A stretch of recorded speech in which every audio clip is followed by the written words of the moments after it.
Multinational കമ്പനികളിൽ medical കോഡായിട്ട് work ചെയ്യുന്ന ആളെ സംബന്ധിച്ച് അധികം കമ്പനിയിലും ഹെൽത്ത് ഇൻഷുറൻസ് ഉണ്ട്. ഫാമിലി അടക്കം കവർ ചെയ്യുന്ന ഇൻഷുറൻസ്. അപ്പം ഹെൽത്ത് ഇഷ്യൂസ് കാര്യങ്ങൾ ആ പാർട്ടൊക്കെ ശരിക്കും പറയുകയാണെങ്കിൽ വർക്ക് ചെയ്യുന്ന ആളെ സംബന്ധിച്ചിടത്തോളം അതിലൂടെ എന്താവും. അപ്പം ഇതിൻ്റെ പ്രോസസ്സ് ഞാൻ പറഞ്ഞ പോലെ അസോസിയേറ്റ് പ്രോസസ്സ് റിന്യൂവലും CU സബ്മിഷനും അതും ഇതിൻ്റെ ഇമ്പോർട്ടൻറ്റ് ആസ്പെക്ട്സ് ആണ്.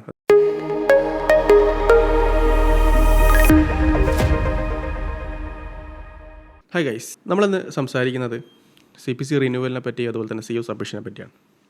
കാരണം എന്താ വെച്ചാൽ കഴിഞ്ഞ ദിവസം ഒന്ന് രണ്ട് കമൻറ്റ് നമുക്ക് ചോദിച്ചിട്ടുണ്ടായിരുന്നു. ഇതിനെ ബേസ് ചെയ്ത് നമ്മൾ കഷ്ടപ്പെട്ട് പഠിച്ചിട്ട് എന്താ പറയുക ഇയർലി റിന്യൂ ചെയ്യുന്നതിനെ പറ്റിയും അതുപോലെ തന്നെ എന്താ പറയുക എന്തെങ്കിലും ഹെൽത്ത് ഇഷ്യൂസൊക്കെ വന്നു കഴിഞ്ഞാൽ നമ്മൾ ബ്രേക്ക് എടുത്ത് കഴിഞ്ഞാലൊക്കെ നമ്മൾ തന്നെ ചെയ്യേണ്ടേ എന്നുള്ള കാര്യങ്ങളൊക്കെ ചോദിച്ചിട്ടുണ്ടായിരുന്നു. ഇത്രയും എമൗണ്ടിൻ്റെ കാര്യം, ഇത്രയും എമൗണ്ട് വരുന്നില്ല എന്ന കാര്യങ്ങളൊക്കെ ചോദിച്ചിട്ടുണ്ട്. ഇപ്പോൾ ജനറൽ ആസ്പെക്ട്സ് പറയുകയാണെങ്കിൽ നമുക്കറിയാം ഏറ്റവും കൂടുതൽ പ്രൊഫഷൻസ് അച്ചീവ് ചെയ്യുന്ന ഒരു സർട്ടിഫിക്കറ്റാണ് APC സെൻറ്ററിൽ CPC അല്ലേ. CPC സർട്ടിഫിക്കറ്റാണ് ഏറ്റവും കൂടുതൽ ആളുകൾ അച്ചീവ് ചെയ്യുക. നമ്മളെപ്പോഴും പറയുന്ന പോലെ പഠിക്കാനും എടുക്കാനും ഏറ്റവും എളുപ്പമുള്ള സർട്ടിഫിക്കറ്റ്, ഒന്നാമത്തെ സർട്ടിഫിക്കറ്റ്. അപ്പോൾ നമുക്കത് നമ്മളൊരു സർട്ടിഫൈഡ് ആയി കഴിഞ്ഞാൽ അല്ലേ 70% അച്ചീവ് ചെയ്ത് കഴിഞ്ഞാൽ നമ്മൾ സർട്ടിഫൈഡ് പ്രൊഫഷണൽ കോഡറായി. പിന്നെ നമ്മൾ ഡയറക്റ്റ് പോകുന്നത് ഒരു എൻട്രി ലെവൽ ജോബിലോട്ടേക്കാണ്. കരിയർ ആരംഭിക്കുന്നു അല്ലേ. ഓരോ സ്റ്റേജിലൂടെ നമ്മൾ കടന്നു പോകുന്നു. ട്രെയിനിങ് കോഡർ ആവുന്നു, സീനിയർ കോഡർ ആവുന്നു അല്ലേ, QA ആവുന്നു, TL അങ്ങനെ ഹയറാർക്കിക്കൽ പൊസിഷൻ ഫോക്കസ് ചെയ്ത് വർക്കൗട്ട് ചെയ്യുന്നു. അതിനനുസരിച്ച് നമ്മുടെ ഏണിങ്സ് അതിനനുസരിച്ച് നമ്മൾ എന്ത് ചെയ്യുന്നു, ഇമ്പ്രൂവ് ചെയ്യുന്നു, പൊട്ടൻഷ്യൽ കൂട്ടുന്നു, എക്സ്പീരിയൻസ് കൂടുതൽ ഗെയിൻ ചെയ്യുന്നു.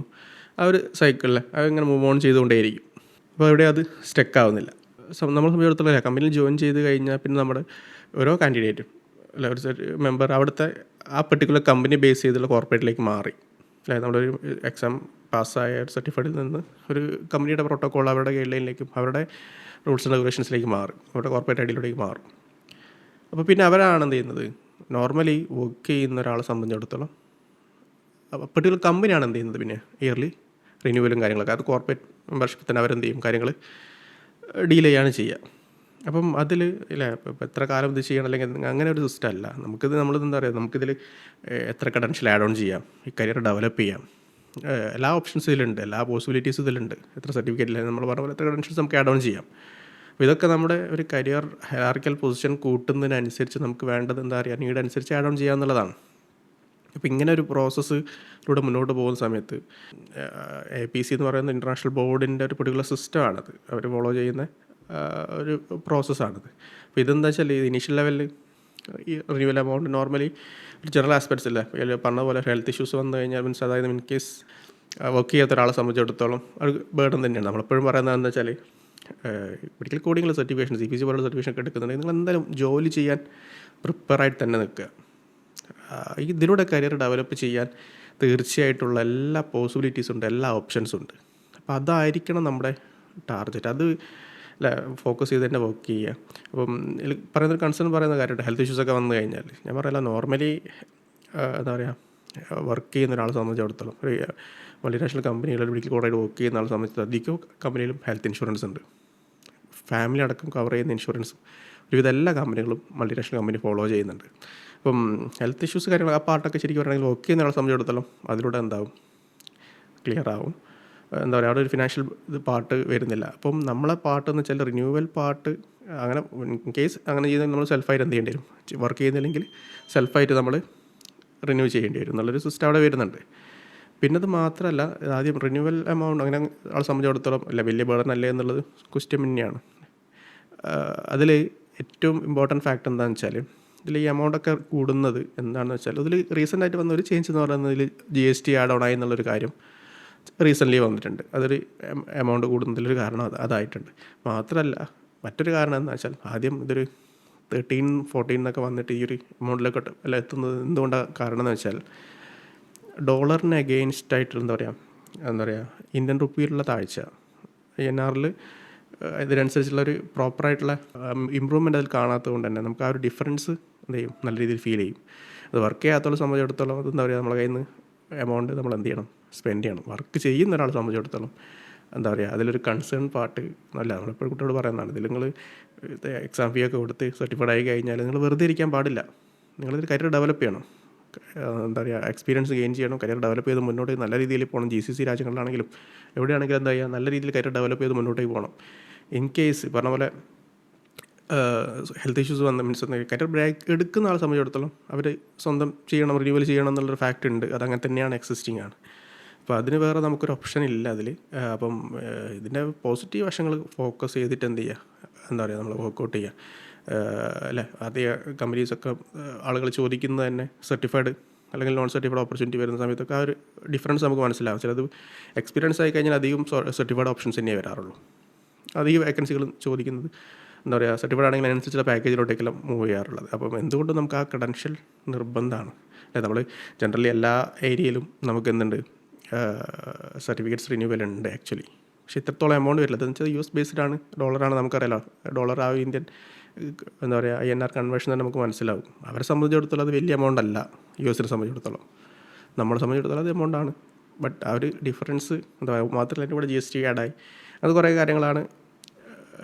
മുന്നേ ഒന്നും അതിൽ GST ഇല്ലായിരുന്നു. അപ്പോൾ അതാണ് ആ ഒരു കാരണം. ബ്രേക്ക് എടുക്കുന്ന ആളെ സംബന്ധിച്ചിടത്തോളം ആ പാട്ട് അങ്ങനെ ഒരു കൺസേൺ പാട്ടാണ്. പക്ഷേ അതിൽ കൂടെ നമ്മൾ എന്ത് ചെയ്യേണ്ടത്, ഒരു ബ്രേക്ക്, ഷോർട്ട് ഡ്യൂറേഷൻ ബ്രേക്ക് ആണെങ്കിൽ പെട്ടെന്ന് ഒരു നെക്സ്റ്റ് ജോബിലോട്ടേക്ക് കയറുക എന്നുള്ളൊരു ആസ്പെക്ട്സ് ആണ്. അതിലൊരു കരിയർ ബ്രേക്ക് എന്നുള്ളത് ഫുൾ ടൈം ബ്രേക്കായിട്ട് നമ്മൾ ഫോക്കസ് ചെയ്യരുത്. എന്ന് വെച്ചാൽ ഇതിൽ എക്സ്പീരിയൻസിനനുസരിച്ച് നമുക്ക് കരിയർ ഡെവലപ്പ് ചെയ്യാനുള്ള എല്ലാ പാർട്ടും ഇതിലുണ്ട്. എങ്ങോട്ട് മൂവ് ചെയ്യാം, അല്ലേ, നമ്മളൊരിപ്പോൾ ഒരു 3 ഇയർ ഒക്കെ എക്സ്പീരിയൻസ് ആയി, നമ്മളൊരു TL പൊസിഷനിലാണ് ഉള്ളത്, അല്ലെങ്കിൽ ഒരു QA പൊസിഷനിലാണ് ഉള്ളതെന്ന് വിചാരിക്കുക. നമ്മളെന്ത് ചെയ്യണം, തൊട്ടടുത്ത വേറെ എന്തെങ്കിലും ഇതിലേക്ക് അപ്രോച്ച് ചെയ്യണം. നമ്മൾ ചില ചെറിയ ഗ്യാപ്പുകൾ നമുക്ക് മാനേജ് ചെയ്യുന്ന ഒരു പ്രോസസ്സിലൂടെ പോയിട്ട് തന്നെ എന്ത് ചെയ്യണം, അതിനെ ഓവർകം ചെയ്യണം എന്നുള്ളതാണ്.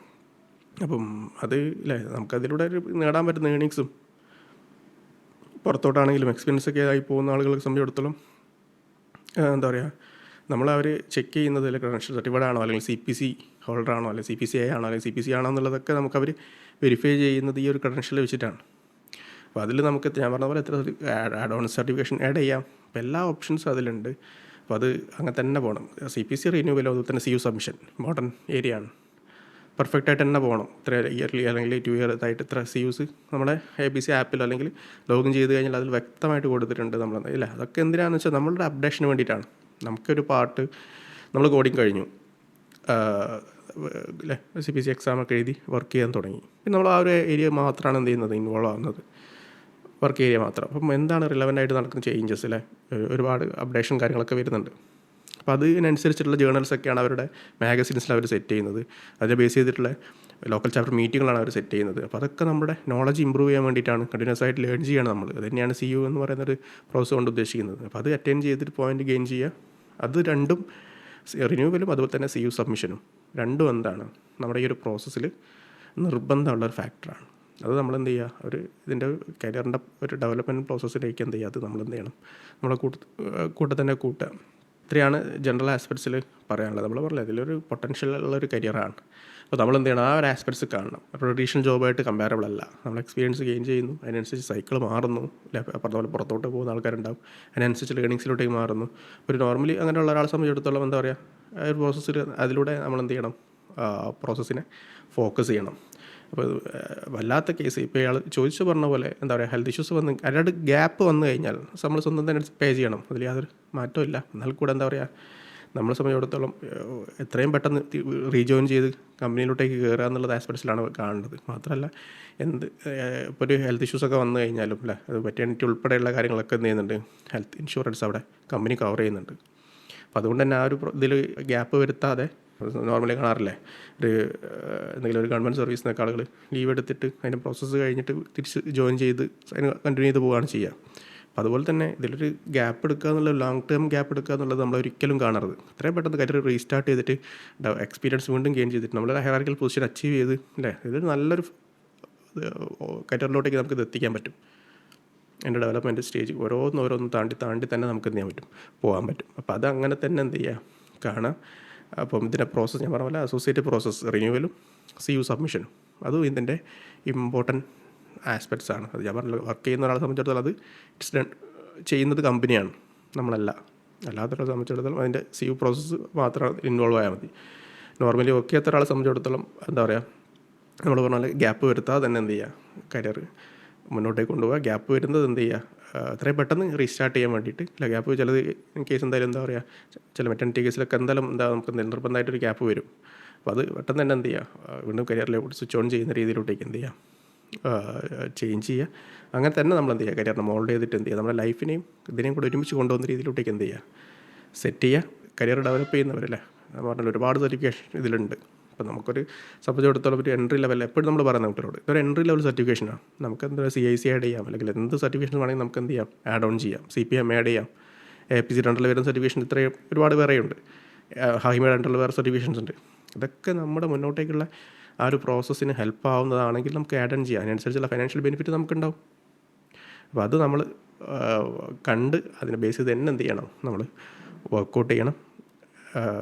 എന്താ പറയുക, കരിയർ എൻറോൾ ചെയ്യുന്ന ഒരാൾ എന്താ തീർച്ചയായിട്ടും ഇതിനെപ്പറ്റി ഡീറ്റെയിൽ ആയിട്ട് പഠിച്ച് നല്ല രീതിയിൽ കരിയർ ഡെവലപ്പ് ചെയ്യുക. നല്ലൊരു ഓപ്പർച്യൂണിറ്റീസ് ആയിട്ട് നമുക്ക് ഇവിടെ എന്താണ് എക്സിസ്റ്റിംഗ് ആണ്. അതിലൂടെ നമ്മൾ സഞ്ചരിക്കുക, ആ ഒരു പാത്ത് എൻജോയ് ചെയ്യുക, നല്ല ലെവലിലോട്ടേക്ക് എത്തുക എന്നുള്ളതാണ് നമ്മൾ ഏറ്റവും ഇമ്മീഡിയറ്റ് ആയിട്ട് ചെയ്യേണ്ടത്. പ്രത്യേകിച്ച് ഈ ഒരു എന്താ പറയുക ജോബ്ലെസ് ആയിട്ടുള്ള ഒരു ഒരുപാട് അൺഎംപ്ലോയബിലിറ്റി ഒക്കെ ഉള്ള ഒരു കാലത്ത് നമുക്ക് സമയത്തോട്ട് ജോബ് ഓപ്പർച്യൂണിറ്റി ഉണ്ട്. അതിൽ പിടിച്ച് എന്ത് ചെയ്യുക, കയറുക എന്നുള്ളതാണ്. നല്ല പൊട്ടൻഷ്യൽ, നല്ല പാക്കേജിൽ നമുക്ക് ആരംഭിക്കാനും പറ്റുന്നുണ്ട്. എല്ലാം കൊണ്ടും നമുക്ക് പോസിറ്റീവാണ് ഇവിടെ ആസ്പെക്ട്സ് ഉള്ളത്. അത് ഫോക്കസ് ചെയ്ത് എന്ത് ചെയ്യുക, വർക്ക് ചെയ്യുക, എക്സ്പീരിയൻസ് ഗെയിൻ ചെയ്യുക, മൂവ് ഓൺ ചെയ്യുക. Take care and by.